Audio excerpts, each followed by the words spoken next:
If today you dove deep into the ocean and suddenly found yourself face to face with a creature longer than a city bus, heavier than a tank, and armed with the most powerful bite ever recorded in the history of life on Earth, what would you do?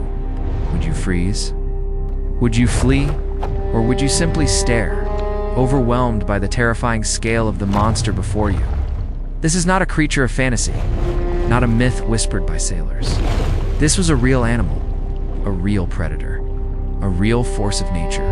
Its name is Megalodon, the ancient giant shark that once ruled the oceans with absolute, unquestioned authority. For millions of years, it dominated the seas, feeding, hunting, and thriving in a world that humans would never recognize. And yet today is gone, completely vanished. But why? What could possibly erase a creature so massive, so dominant, so unstoppable? To find the answers, we have to journey far back, to a time when the oceans were not just different. They were alien.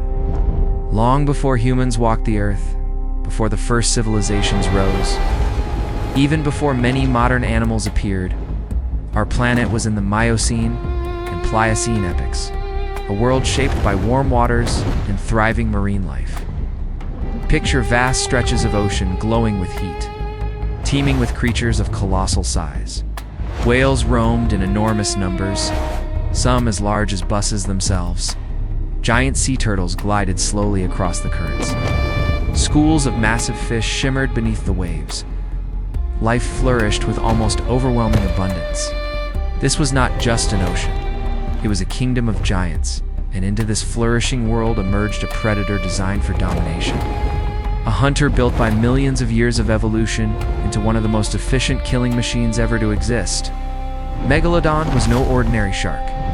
It wasn't a scaled-up version of today's great white. It was far more ancient, far more powerful, far more terrifying. Imagine a shark stretching 15 to 20 meters long, longer than many city buses. Its body mass alone reached 50 to 70 tons, enough weight to crush boats if it ever surfaced near them. Its jaws were lined with enormous serrated teeth, each one up to 18 centimeters, long, thick, triangular daggers designed not only to slice, but to destroy. But what truly set Megalodon apart was its monstrous bite force. It's estimated to reach over 180,000 to 270,000 newtons. That's several times the bite strength of a T-Rex, and dozens of times stronger than any shark alive today. To put that into perspective, a single bite from Megalodon could crush a car like a soda can. Now imagine those jaws closing around a whale. This was the reality of life in the ancient oceans. So, what did Megalodon hunt to maintain such a massive body? Almost anything it wanted. But its preferred prey were small to medium-sized whales, which roamed the warm seas in huge numbers. Megalodon used clever strategies to take them down. It would often attack from below, using the dark depths to hide its presence. Then, with explosive acceleration, it would surge upward, slamming into the whale with devastating force. Megalodon wasn't just powerful, it was strategic. It attacked vital areas, the fins, the tail, or the soft underbelly. A single strike could immobilize the prey, leaving it helpless against the next fatal bite. Fossil evidence even shows deep gashes and fractures in ancient whale bones, marks that match the shape and force of Megalodon's colossal teeth. Imagine witnessing such a hunt. A peaceful ocean suddenly erupting into chaos. Waves churning with violence as a giant predator rises from the dark, clamping down with unimaginable strength. These were the battles of the prehistoric sea. Battles in which Megalodon almost always emerged victorious for millions of years. This enormous shark sat proudly at the top of the food chain. No competition. No rivals. No predators. The warm coastal waters belonged to it alone. Wherever prey was plentiful, Megalodon thrived, shaping the very structure of ocean ecosystems. This was the golden age of Megalodon, a time when the ocean itself bowed to a single ruler.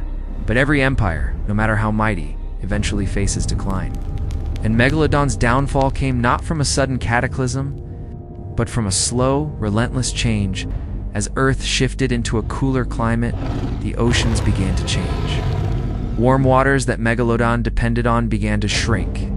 Regions that were once ideal hunting grounds became colder, darker, and inhospitable. Whales, the main prey of Megalodon, began migrating toward colder regions, far beyond the range where the massive predator could comfortably live. The once rich buffet of whale pods slowly drifted away, and as if environmental change wasn't enough, a new threat emerged. Not a single predator, but several. Early ancestors of modern orcas intelligent, coordinated, highly strategic hunters began appearing in the fossil record. These ancient killer whales traveled in pods, using teamwork and precision to take down prey much larger than themselves. Though vastly smaller than Megalodon, they represented a new kind of challenge, pack hunting, something Megalodon had no defense against. At the same time, early great white sharks evolved, smaller but faster, more adaptable, and better suited to colder waters. For the first time, Megalodon was no longer the undisputed king of the seas. It wasn't that these new predators could kill it directly. Megalodon was simply too large. Instead, they competed for the same food. And in a world where prey was disappearing, competition was deadly, even more devastating. Climate change altered coastlines, destroying shallow, warm water nurseries where young megalodons once grew in safety. Without protected breeding grounds, fewer and fewer pups survived to adulthood. A population that had once thrived began to collapse. And so, after millions of years of dominance, Megalodon slipped quietly into extinction. No final battle. No dramatic disaster. Just a slow, inevitable decline as the world around it changed faster than it could adapt. When the last Megalodon died, an entire chapter of Earth's history came to a close. Yet even in death, Megalodon left behind a legacy carved into stone. Though its skeleton rarely fossilized, its teeth massive, durable, unmistakable, survived the ages. Today, these teeth are found scattered across the globe, from the Americas to Europe to Africa and Asia. Scientists use these teeth to estimate Megalodon's size, its behavior, and even the power of its bite. Collectors prize them as treasures, relics from a time when monsters ruled the sea. But among these discoveries, a question lingers. A question whispered by divers, researchers, and storytellers alike. What if Megalodon never truly went extinct? Could something so massive still be hiding in the unexplored depths of the ocean we have barely begun to understand? After all, more than 80% of Earth's oceans remain unmapped, unobserved, untouched by human eyes.